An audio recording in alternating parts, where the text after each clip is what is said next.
I'd instinctively noticed something wrong with the neighborhood for several days before my brooding focus lifted long enough for me to truly grow curious. Standing and walking out from the porch where I'd been sitting, I approached three children that were huddled around some sort of object. "What do you have there?" Immediately, the children dropped their object of interest and bolted. I scanned the street, but nobody else was around at this time of day. The object they dropped was a book, and that was the odd thing. I'd recently seen children walking around with half-hidden books, magazines, and even newspapers. That might have been normal in my day, but children today are more interested in their phones and video games. Why were they all walking around with artifacts of the written word? A Tale of Two Cities. I dusted it off, flipped it over, scanned the front and back, and opened it up. Nothing inside. Flipped to the first page. It was the worst of times, it was the best of times. It was the age of foolishness, it was the age of wisdom. I frowned. It was technically correct, but the phrases were out of order. "Hey, where did you get this?" The darting children rounded a distant corner without more than giggles and screams. Patience. I had it, and they didn't. I watched from the porch for the next several days, waiting for the right moment. It came without much fanfare. An older boy walked past with several of his friends in tow. None of them looked down the row of bushes in the yard that led to me. None of them were concerned by my presence. I followed them, nearly a block behind. They did look back at several points, confirming my suspicions about a neighborhood secret, but I casually evaded their worried scans. They turned into the old Dotson lot, now overgrown with heavy brush, and I followed them beyond, into the thick Virginia woodlands that lay untouched past the edge of our suburb. It sat right off the edge of an old trail, flanked by centennial trees. There was no weird device, no flaring engines, no fanfare at all. Just an odd and highly irregular oval of blurred space. Beyond sat a suburb street lined by houses. I actually wasn't too surprised. I'd had several days to think and guess, and what else could it have been but a portal to another dimension? Neighborhood kids weren't about to order books printed with strange malformations, but they would certainly trade around oddities from another universe. The boys ahead had disappeared into the vast breach, and I'd seen children acting oddly for weeks, so I assumed there was little threat from biological contamination. We'd have all been dead much sooner if there was any threat of that. I hadn't seen any suspicious activity at night. Best to be back at nightfall. The kids might have found out something about the behavior of the portal, and they'd probably spent weeks poking at it before daring to go through. There was every chance it disappeared at night, or maybe it changed destinations, stranding anyone on the other side. I hadn't heard of any missing children, so I guessed they'd taken the appropriate precautions. Peering beyond, I tried to notice anything out of the ordinary before crossing the threshold, but it looked like any other suburban town. I stepped through, noting no usual sensations. The bridge between dimensions seemed to be stable enough. The moment I crossed, I realized that there was a problem. The portal back was a 10-foot-long jagged oval, and it was sitting in the middle of the street. There was no commotion, no hubbub. No one had noticed a portal to another universe hanging around and blocking traffic. That meant that this portal was new to this location. This suburb was newly built and empty, or very old and abandoned, or everyone was already dead. Straining my ears to listen to the absolute quiet, I gradually began leaning towards the most grim analysis. The closest houses to the portals had broken windows. What time was it? A little past noon? The neighborhood kids had clearly begun systematically looting, but it was impossible to tell whether this was a new daily location or whether the portal only went here. And why had the portal been created at all? There seemed to be no significance on either end. I heard the older kids smashing about in one of the nearby dwellings, so I chose a quick direction, and I soon came to houses that had not been broken into. Carefully eyeing the vector of the portal's backwards emanation, I came to a split-level house that was unremarkable, except a hole had been carved out of one wall of a size that matched the expanding cone of the rift. A strong breeze at my back, I approached the repeatedly swaying front door. If it wasn't already closed by the wind, yes. The wood near the knob had been ruptured by someone who had been very desperate to either escape or get inside. I stepped across the threshold, only to crunch across glass. After clearing several corners of the living room and kitchen beyond, I backed into a safe area and looked up. As I'd guessed, every light bulb that I could see had been purposely broken. What had happened in this house? "I know you wrote it down," I said to the still and silent darkness. "You always do." As if in response to my cynicism, the darkness offered up a book sitting quietly among the shards of broken glass. Carefully picking it up and cleaning it off, I flipped through half of it, skipping past random illustrations and musings to find the most recent writings. 48, 65, 47, 185, 101, 84, very slight change between 99, 48 Jeffers, 62, 47, 45 seconds. Moves no sooner than 45 seconds. Check. First appeared at 2 a.m., 1 a.m., but slow. Hide. Break all light sources. Done. Wait. Write down everything. Teardrop stain. Something is outside our house. We're sitting now. Nothing more can be done. All we can do now is wait. We first noticed it somewhere around 1 a.m. in the morning. David came over right about that time, and he says he saw something weird with one of the neighbors' houses, but he didn't know what to make of it. Ryan and I were here house-sitting, but did not notice anything strange until 2 a.m. It began with an eerie sense of unease. We were in the basement watching a show on a laptop, playing cards, and David felt it too, and thought he heard something. We went to the windows. It was a very dark night. Clouds covered the moon. The backyard was lit only by 2 floodlights from the property across the way, and a very thick fog rolled across the long expanses of grass and brush. We saw a few lit panes in the house directly opposite ours, and through other windows we saw a few lights on in a neighbor's house. Something seemed off about the shared backyards. Something horribly and innately wrong, but it was impossible to say what. We went around the house, closing and locking every window and turning on every light. For a while, it made us feel safe. We clung low, peering out between the blinds, each of us trying to figure out why the backyards terrified us so. I had the strangest idea, before it even happened, that there was something wrong with the lights outside. I watched the 2 floodlights far off and to the left, and then I watched the lit window directly opposite us that seemed to be weirdly bulging and changing shape as I stared. Was it just a trick of the light? The crossbar seemed to be moving up and up and up until there was no way I was imagining it. We knew for sure when our neighbor 2 houses down came out to let out his dog. We heard it barking and we rushed to the side windows, watching from total darkness. Ryan slid the window open just enough to shout, "Go inside, it's not safe," even though we didn't know for sure. A 3rd floodlight came on abruptly 3 houses down, an angled and bright light that usually lit up many of our backyards. The back porch light our unaware neighbor had turned on suddenly went dark. A strangled cry rang out, the dog squealed in horrible pain, and we slammed our window shut in terror. There was something out there. Ryan suggested that it was some large and fast-moving creature that had been lurking between us and the 3rd floodlight. David peered out the window, offering no ideas. I sat in a corner, trying not to hyperventilate. We'd been afraid, definitely, but there had been no proof until... "There," David whispered. "It moved again." We practically planted our faces against the glass. Our hapless neighbor's porch light was back on, and the middle of the floodlight across the way was out. Darkness dominated the space between our backyards. "What's it shaped like?" Ryan asked, confused. David just shook his head as he peered intently at the night. To block out that high-set floodlight, the thing out there either had to be very tall or very close.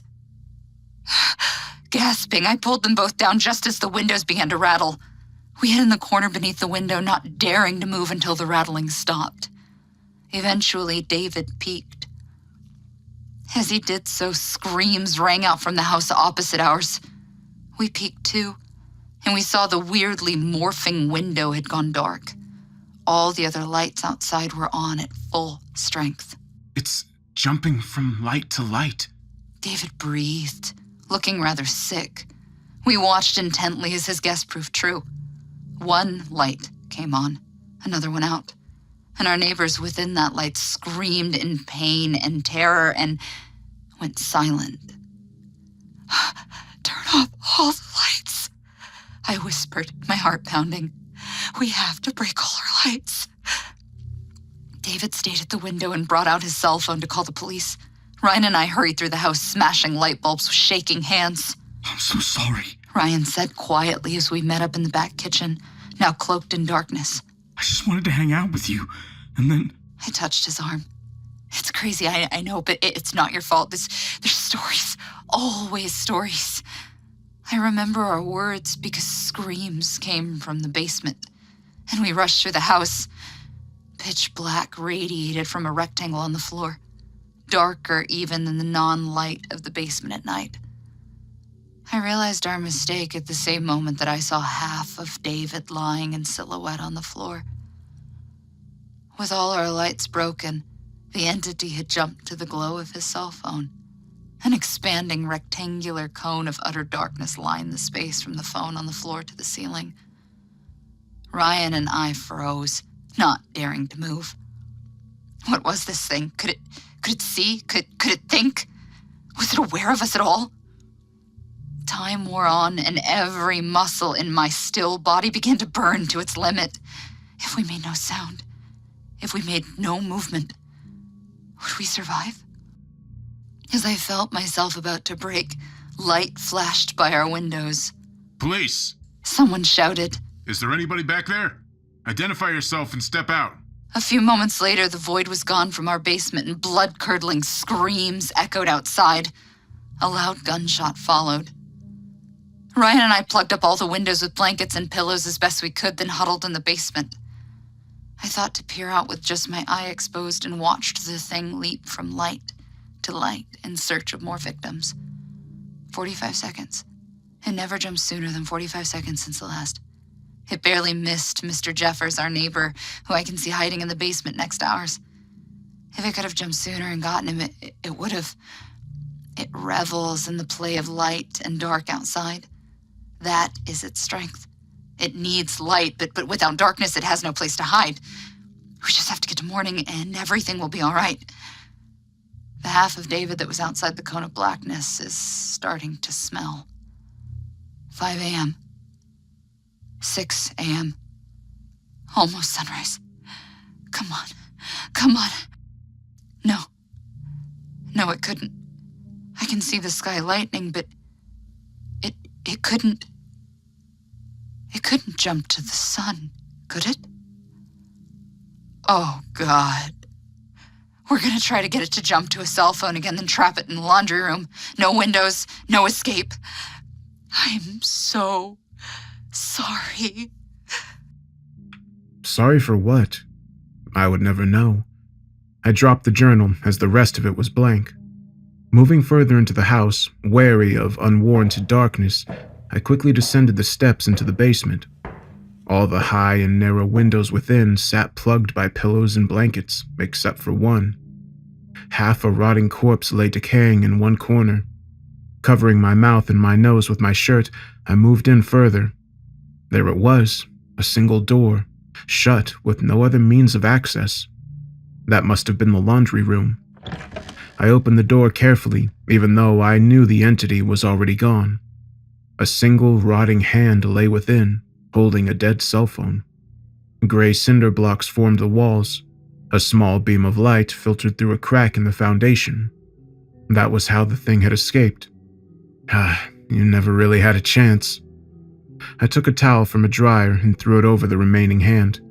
The best burial these people would ever get.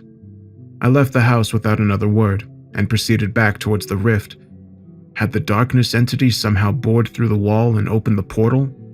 Perhaps that was how it had arrived here in the first place. But if it had come to our world, it only entered straight into a cloud-covered forest at night. found itself without a light source and evaporated on the spot. A miscalculation in the most ironic degree. Or so I assumed, since neighborhood children were playing with the rift instead of being annihilated.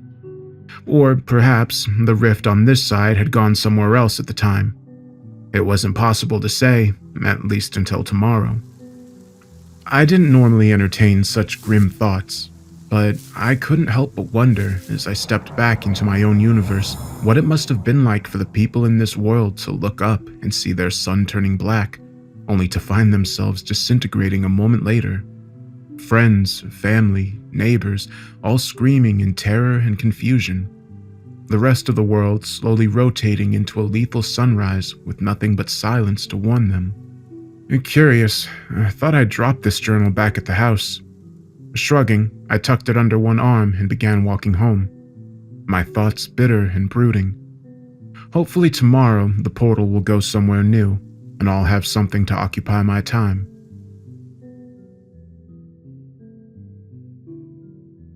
After carefully applying my thumb to the red glass surface to leave several natural smudges, I carefully pressed the panel into the metal frame I'd devised. Once the transparent crimson rectangle was firmly in place, I tapped the center. That one did it. The glass cracked right up the middle, offsetting each half by a barely perceptible degree. It was a very slight malformation, but that was the point. I attached the frame glass to a metal rod and positioned it just so, measuring the placement of the nearby mirror and camera. I made sure everything was in place.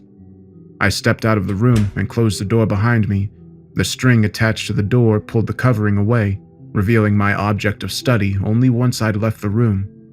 A lanky and bespectacled teenager stood in the next room, clearly surprised to see me. "What are you doing here?" Glancing around at the empty room and dust-filled chambers of the abandoned house I'd slipped into. Is this your house? Absolutely not. That wouldn't be safe at all. I moved to a single rickety table I'd salvaged as a place to put my laptop and reader device. I gave the system one more run-through before I turned on the camera in the next room. He stepped a little closer, looking at my laptop screen from afar. What's that? "It's a journal I found in another universe," I replied, carefully directing the makeshift page turner I'd created. "But I suspect it's a cognitive hazard. I dropped it, but then still had it with me later. I even brought it back to our world. Very stupid move." He gave a small, nervous laugh. You're weird. He took one step closer. Why is it red like that? "Don't read it directly," I warned him. "The book is in the next room. I've reflected its image off a mirror through a smudged and offset spectrum filter into a camera, which sends the image to this computer upside down. Remember, it's backwards too, because of the mirror. So what we see here has many obfuscations and errors to protect our minds. Finally, I built a custom OCR program to translate the malformed text to this device." Eyes wide, he came fully forward and touched the rather battered device directly. What's it do? "It's a braille reader. That's an awful lot to read some book, right? You can never be too safe. I suggest you tell the other kids in the neighborhood about this technique, given their habit of stealing things from other universes." He took a step back. I don't really talk to the other kids much. "But you've been through the portal in the woods. Yeah? Can you tell me anything about it?" I asked, running my hands along the braille reader as I did so. Christ. Menace, butler, outvoice, snubbiest, pig sticker, unallayed, nephrectomizing, reappropriation, nefarious, peninsularism, commence, psychedelia, osmeteria, Guthrie. Even through all the safeguards, errors, and translation into Braille, which was normally the holy grail of hazard filters, the book was insane gibberish. I'd first seen it as a journal filled with diary-like musings and random doodles. It was only pure luck that I hadn't read anything but the last entry. The account had made sense of the empty world I'd visited and its apocalypse by a hungry darkness entity. Had that part of the book been fake too? What then had killed everyone? But I'd seen the half-disintegrated corpses. That much, at least, had to have been true. Had the unknown girl who'd written those things somehow added to the end of the book without realizing what it was? Or had it acquired cognito-hazardous properties after she was already dead? The portal was just there one day. I was walking and ran into a bunch of younger and older kids throwing things into it. Guys dared each other, sure, but nobody was that stupid. We threw stuff into it, even made a big rope and let a stray dog run around in there. It seemed safe after a while. Only thing though, it goes somewhere new every morning. We don't know what would happen if we were still inside at night. So, it was as I suspected. Holding a box, my eyes closed, I crept into the room and closed the cardboard flaps around the book. I only opened my eyes once it was safely sealed inside. Is it safe now? As safe as it can be, with bare-bones tools, I told him, heading for the front door with the box under my arm. Well, are you coming along? He was, apparently. He followed maybe 10 or 20 feet behind me as I headed through the old Dotson lot and back into the old-growth forest beyond the last row of suburban houses. The Blue Ridge Mountains towered on the horizon as I crested the abrupt hill just shy of the portal. For a moment, I could see above the treescape, and I scanned the distance out of habit, but noticed nothing anomalous. Several children, ranging from young to upper teens, sat around the portal. They all froze as I approached, clearly fearing that their secret had finally been discovered by the adults, but I ignored their apprehension. What do we have today? The oldest boy, probably 17 or 18 years of age, stood slowly. It's a bad one. Instinctively responding to my implicit authority, he waited. I peered through the vast oval rift. This time, the portal had opened into an area too small to contain it. Before me, I saw 3 spaces: a gloom-filled and empty restaurant, a rain-filled alley filled with strewn trash, and the back section of some sort of office, also dark and empty. The sky, visible only above the alley in the middle portion, sat opaque and stormy. The entire scene was eerily quiet, and I realized that sound did not travel back through the rift. What's so bad about this one? Just wait for it. I did wait. A moment later, lightning flickered quickly, revealing the terrible secret of this new world. I see. I looked down at the box under my arm. This thing needed to go before it had a chance to do whatever it was capable of. I began running through scenarios in my head, judging the likelihood of an active threat this long after every human on that planet had died horribly. A moment later, I stepped through the rift. I looked back and saw the forest and the assorted kids. Their images ran hazy from the rain pouring down the front of the portal. It wasn't lost on me. No matter the energy native in this world, it seemed to have a passive inability to cross to ours. Staying close to the alley wall to dodge the worst of the rain, I stepped gingerly over the places the lightning had shown me to avoid. I paused once I reached the street and peered both directions for a few moments. Another flash of lightning struck, this time followed by tremendous thunder that shook my very bones. Under this second round of flashing, I saw them again. Corpses, strewn all about the alley and street. Huddled masses had fled this direction and been cut off without mercy. Tragic enough, certainly, but odd for another reason. Their rotting remains were invisible when not under direct illumination. I crept into the restaurant with a pounding heart. An ancient and decayed smell filled the humid gloom. I moved through an empty dining area and searched through several cabinets in the back until I found a flashlight. Knocking and turning it until it finally came on, I shined the light around. Under the beam of my flashlight, almost every seat in the empty dining area held a corpse, either hunched or yawning depending on the direction it had fallen. I had only managed to avoid touching them by sheer luck. Little twisting blackened strings of fungus and rot were all that remained on their plates. A fitting feast for the dead. Almost every position had been served a plate of delicacies, now long past identifiable. I chose a chair that had not been served and carefully placed my box down. The box had grown warm the moment I'd entered this world, and I was curious. Scooting the cardboard inside, I laid the book out on the table and flipped it open from the back to avoid any hazardous contents in the front. I saw only the last entry, which I knew from experience to be reasonably safe to read. I'd had a suspicion that its contents would be different here, and I was right. I was on a date at my favorite restaurant. I was even having a good time. I don't know what happened. She and I ran into Jen. Now, she never liked Jen, but she put on a good face for the conversation. If I hadn't been so oblivious, I would have guessed she didn't really want to change our plans and go to that stupid party with Jen. I've never really liked parties. Not really. I always get self-conscious and my brain gets all tired trying to keep up with all the things I keep imagining other people are thinking or saying or expecting. Pretty soon, I always just want to go home. I can't go home, though, because I need a good excuse to leave. A believable one, so that people won't secretly judge me. I got my excuse, I guess, when Jen died. I wasn't sure what happened. Nobody was sure. She was always a party girl. Had she overdosed? She was bleeding pretty profusely from the nose, and she'd fallen and gotten terrible slashes up her back. But she'd been locked in the bathroom, and nobody had found her until it was too late. My date insisted we leave when the commotion started, and I agreed wholeheartedly. On the way out, I heard a very odd cry, saying, "She's gone. Her body's gone." But I wasn't sure what to make of it. On the walk home, I apologized profusely, but she just seemed scared. 2 blocks down, we saw a group of people huddled around another body.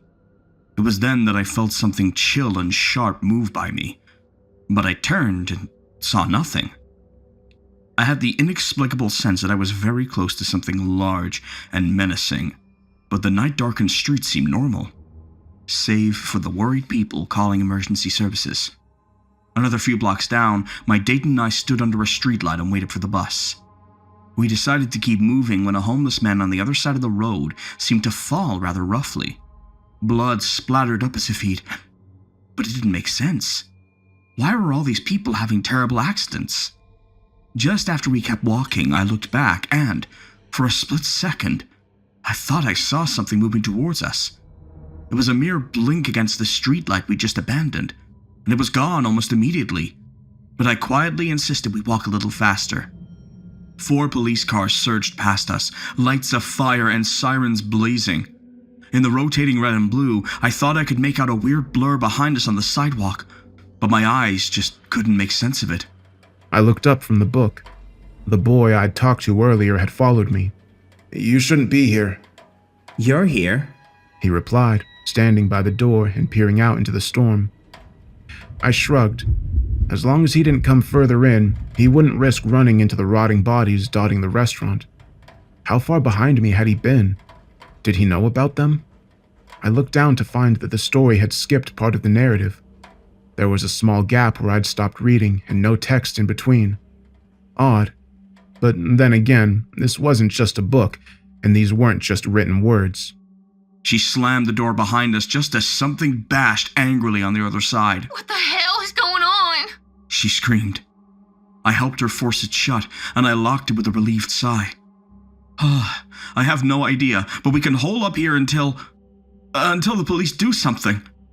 The door to my apartment was solid and sturdy, containing a heavy sheet of metal as a form of security most campus houses shared. I had no windows on the first floor. Instead, stairs went straight up to my apartment on the second floor. Never was I more thankful for my cramped brick and metal entryway. Dashing upstairs and closing and locking the door to the stairwell, we took refuge in my bedroom and turned on my small television. Static. There was only static. Our cell phones didn't work either, and the internet was out. It was then that we really started to think we were screwed. Deciding to turn off the lights so as to avoid drawing attention to our location, we sat and peered out the windows into the night. Clouds covered the moon. Trees swayed in chilly autumn winds. Nothing living seemed to move. There. She whispered, pointing down the street. I saw nothing. It was under the streetlight for just a second. She said, trembling as she clung to my arm. I had to confess, despite the terrible things happening, part of me was still happy. Wait, I saw something under a streetlight too. And when the cops passed, and the lights... Something had brushed past me in the dark, and something had pounded on our door just as we gotten inside. But I had no porch light. Intently, I stared at the closest streetlight until it happened. Something horrible and twisted shambled past, visible only under the strongest part of the streetlight's glow. It was gone almost as soon as I realized I was really seeing something. Do you smell that? My date asked, almost at the same time that I realized we'd made a terrible mistake in turning off all the lights. In the very dim orange glow from the streetlights outside, I noticed a dark stain on the carpet near my roommate's bed. What if one of those things had already gotten inside here before we arrived? I jumped up and flipped all the lights on, illuminating each room in the apartment with a heart-freezing moment of terror. The last light, the one in the kitchen, finally revealed it. It had been on the other side of the apartment from us, and we'd stayed quiet, but now it knew we were there. It came for me with a demonic and wholly inhuman grin. I shouted, ran for the front door, and pulled my date through as she came to meet me. I knew what these things were now, and I knew we were doomed. But I still managed to grab the emergency flashlight from the front staircase. We burst forth from the heavy door, shoving the creature there aside, and I hesitated only long enough to shine my flashlight at it and get a good look. I'd guessed right. We took off running into the night, but screams were already ringing out from multiple nearby streets. We could seek shelter, seek food, seek safety, but from the horrors I'd seen, I knew there was nowhere to hide. That, and it wasn't cloudy at all. From out here, we could better see the reflected glow from the city's lights. There was no moon. Not because of the clouds, but because something massive was blocking out the entire sky. The dim twinkles I'd mistaken for stars were in fact the city's own light reflected from some sort of massive structure arching over us from horizon to horizon. Not a ship, not a building. It seemed more like a leg. But none of that mattered, after what I already knew. I didn't have the heart to tell my date as we picked a basement to huddle in, but we'd seen the creature pursuing us before. It had followed us from the party. It was, or had been, Jen. Twisted, bloody, and visible only in direct light. But it was her, no doubt, without any trace of humanity left within. I looked up as the implications of that statement sank in. "Hey, kid," I whispered, as quietly as I could. "What's your name?" Thomas. He whispered back, emulating me out of worry. What's up? "We really have to go, and you can't make a sound." Why? I stood slowly, shaking my head. I couldn't tell him we were sitting in a room full of invisible corpses that were anything but dead. Ever so slowly, I stepped between the tables, heading for the front door. Creaks echoed around me as unseen joints began snapping, cracking, and moving. Although I could see he was terrified, Thomas knew better than to make any noise. I listened carefully to the movement around me. Were they simply reacting, or were they certain of my presence? I took one quiet step at a time until I saw chairs begin to move back as their unseen occupants stood. I broke into a run, and I pointed toward the door. Thomas wasted no time in rushing out and into the rain, but he almost immediately tripped on invisible rotten piles of flesh. Picking him up, I waited, heart threatening to thump out of my chest until the next flash of lightning revealed a path forward. He saw the bodies strewn about. He saw that they were starting to move and awaken, but I grabbed his mouth and kept him from screaming. Now that he knew, I used my flashlight, shining it hurriedly around us. The beam shined across a moving circle of decayed flesh. Hundreds of unseen corpses approached through the streets, like ghosts in the rain. I shined the flashlight ahead, illuminating our path, and we splashed through heavy puddles and leapt over clawing rotten hands. Pushing down the alleyway as the rain intensified, we ran back through the portal at full speed. Pausing in the safety of the forest to catch my breath, I turned and looked back. The alley sat clear and empty, until a flash of lightning illuminated an endless legion of living corpses, all standing still and gazing at us. They made no move to enter the rift, but that didn't make me feel any better. Beyond them, up in the sky, I had made the same mistake as the doomed man and his date. Those weren't clouds, just the reflections of other parts of the sky on vast metal, impossibly high chrome, and it began moving as we watched. The children all around screamed and flinched as a silent but tremendous impact on the other side threw mountains of rubble across the portal. Moments later, it was buried, and showed only onto the impenetrable blackness of layers of rock and dirt. We, however, remained perfectly safe. Only the other side of the portal had been buried, and I was certain it would simply open onto a new destination the next day without interruption. Are you alright? The oldest boy asked me. Excitedly, the other kids began asking Thomas what had happened. Enjoying the attention, he began smiling and telling them exactly what happened. There was no need for embellishment. "I'm fine," I told my lone listener, shaking water out of my hair. I looked down as I did so. Damn. Without realizing it, I'd brought the book back again. Had it been in my hand through the whole escape? I set my jaw. I'd try again tomorrow. I crested the last hill and immediately noticed excited energy among the neighborhood kids crowded around the portal. "We got a good one today?" The children parted, and my unofficial second-in-command stepped forward, the 18-year-old boy who often corralled the others. Looks like it. Peering beyond him, I found a rather surprising sight. Each day for the last week, the random destinations had been non-starters.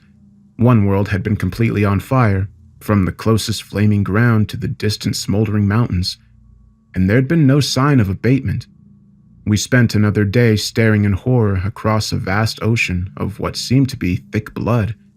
The smooth and endless crimson surface had been interrupted only by a few massive bone-like protrusions, and a sunless sky of carved ivy presided over the inexplicable sight. Weird ripples had moved in that blood ocean, as if hidden creatures lived beneath. The portal had never shown anywhere but alternate Earths as far as anyone had seen. I'd warned the kids not to think too much about how our Earth had become like that ungodly place. That way lay madness. It had definitely been a relief to find the portal showing onto an open green pasture the next day, and we'd almost gone in, but my second noticed it at the last moment, an eerie lack of parallax. The green pasture was an illusion, almost like a perfect television screen displayed across the rift. What truly lay beyond was impossible to know.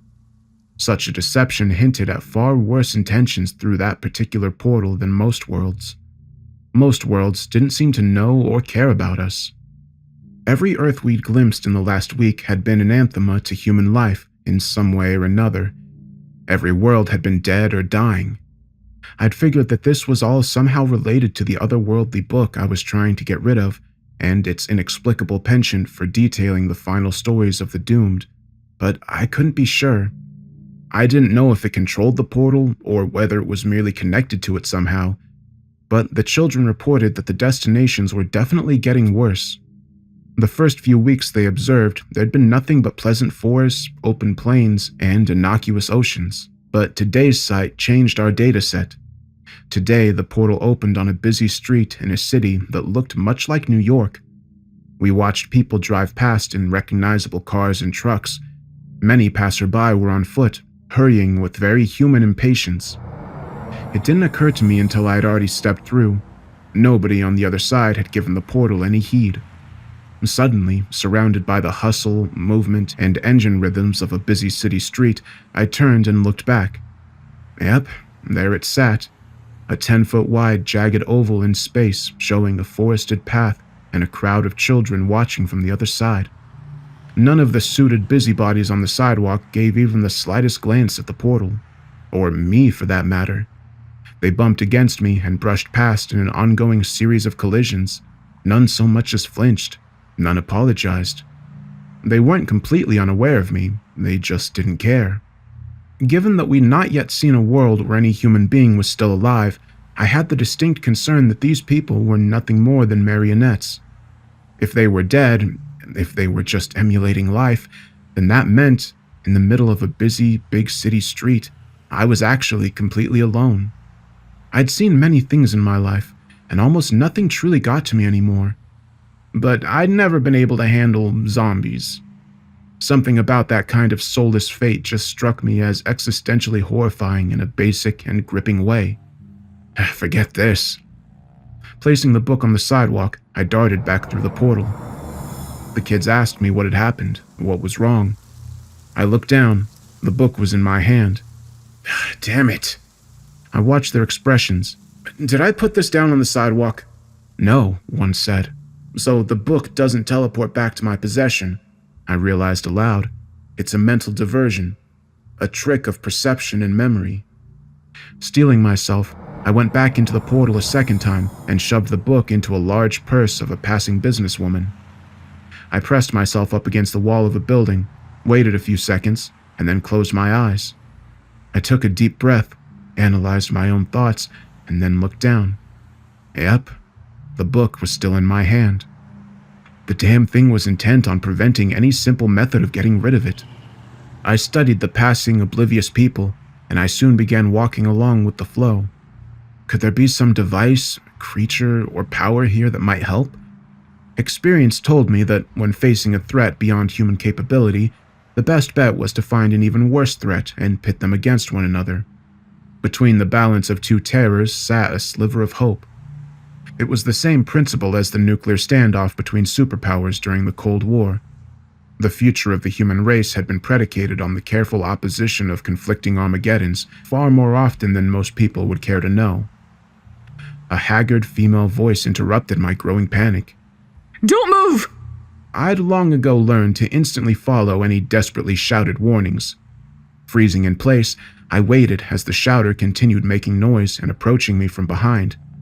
She might have been coming to attack me, sure, but true human desperation was hard to fake. Not like that. Oh God! She said again, grabbing the end of my jacket and pulling me directly backwards. I thought there was nobody left. Can I move now? What's the danger? Yeah, just don't go that way. How have you made it this long? Looking ahead surreptitiously as I slowly turned to face her, I saw nothing ahead on the street, except a few office entrances, a coffee shop, and a sandwich place with a bright red light out front that shone down on passerbys. What unseen threat lay ahead that needed such warning? The stream of businessmen and women seemed to face no threat. I froze. For a moment, a shadow passed over my soul. The girl before me was as haggard as she'd sounded, dressed in a tattered suit that had once been gray and clean, but now bore dirt and rips in visible testament to homelessness. She seemed every bit the sole survivor I'd instantly envisioned upon hearing her desperate voice. Her wild shock of dirt-smeared hair hadn't been cleaned or combed in some time. Christ! Oh, Christ almighty, I prayed, but I thought I'd never see another person again. Wary, I kept my eyes on her. Are these not people? Underneath a furrowed brow, she narrowed her gaze. Do they seem like people to you? I said nothing. They're all in there still. She stated after a moment. I stabbed one or two out of frustration a few years back. They come out of it just as they die. They're all thinking the same thing in there. In there? In their heads. She looked around with compassion and fear. They're screaming. All of them. So, another apocalypse. This world wasn't safe and normal after all. While I hesitated, she looked to her right. The hell is that? Silently but quickly, I ran a cold-hearted evaluation of this unknown girl and her situation. The consideration was thus: how likely was it that a species-ending threat would remain active and wary long after it dominated the planet? No matter how fantastical, extra-dimensional, or incomprehensible a threat, one rule of logic had to remain. Time was a resource, motivation was a resource, and the combination had to be right for a threat to remain dangerous. If almost all humans were dead or controlled, then there was no longer any point in maintaining active surveillance or traps. I'd already recently blundered through 2 such worlds where living humans had not been expected. I'd even read a book for several minutes in a room filled with invisible animated corpses and gotten away with it. They'd been completely caught off guard. But this girl represented a catch-22. She was alive, therefore traps and surveillance might remain. If she was a trap, though, that meant there were probably no free humans, no need for traps. It's a portal to another universe, I told her, gently holding her back as she eagerly moved toward it. I decided to only tell half the truth. It'll kill you if you cross without me. She seemed on the verge of tears as she gauged my unreadable expression. Please. Quickly, help me understand this world, and leave behind this book if I can, I told her, hefting the tome. Then we'll go." She pulled me into a nearby alley that I found to be disturbingly like the one I'd run through in the rain the week before. It's. She began, but she opened and closed her mouth in frustration without making any further sounds. It won't let me talk about it. I nodded slowly. It was never quite that easy, was it? I lifted the book. "This will tell me then. I'm pretty sure it recounts, somehow, the final tales of those who died nearby. The tale of this unknown person might shed some light on the situation." I remember the day the first one came out. People were lined up around the block to be the first to get it. It was just like any phone or tablet craze, except bigger. Who wouldn't want to erase the monotony of work from life? I was never one for the latest trends. I decided to wait, and maybe save up some money for it. You could tell the coworkers that were using it. They had slight half smiles on their faces as they labeled, folded, typed, swept, and mopped. Any simple menial task became a time for lazy daydreaming as the iWorker took over basic motor functions. All you had to do was program it for the task by performing it yourself a couple times. And then, you could tune out, listen to a book on tape, or even sleep while your limbs worked. It was a bit off-putting in a way I couldn't quite explain. Coworkers using the iWorker were zoned out or asleep, and the work floor got awful quiet awful fast. It was my job to direct the flow of boxes from our shipping warehouse. But I couldn't keep up with my unaware coworkers who worked on and on without getting tired, without smoke breaks, and without pauses for conversation or mental focus. My gym, too, got weirdly quiet. People programmed their iWorkers for workouts, even they weren't supposed to, and happily got in the best shape of their lives without even being mentally present for the effort. Of course, a spate of people up and died who set theirs too ambitiously. But it was their own fault. Or so the television said. The next iWorker would hook a little deeper and automatically sense when the body was being pushed too far. I'd just save up for that one, I decided. I didn't want to die on the job because some idiot device didn't know not to carry boxes for 18 hours straight without rest. The third generation came out before I even got halfway to my savings goal. This one integrated wirelessly with our relatively new driverless cars. And so, you could fit your car into your routines. There were people automating the whole drive to work and their entire shift while they slept, so they could wake up and have the evening and entire night to actually live. Now that tempted me. I could have sold some stuff to join in on the trend. I wanted to sleep through work and have 16 hours a day to hang out. Sounded damn pleasing, it did. It was so pleasing, in fact, that it really started going global. They made them cheaper, and smaller, and less invasive to your neck and nerves. I would have gotten one then, but I hurt my back at work, and the medical bill wiped me out, and put me in so much debt I still couldn't afford it. Worse, I'd damaged my spine, so there was a chance I'd never be able to use one, at least not any of the current models. It was about then that the shifts started getting longer. 16 hours a day was quite a lot to hang out and party and relax. So people started signing on for longer shifts. More money, more leisure, right? When I came back from medical leave, I lasted maybe 2 hours before my boss came around with that kind of shit sorry look.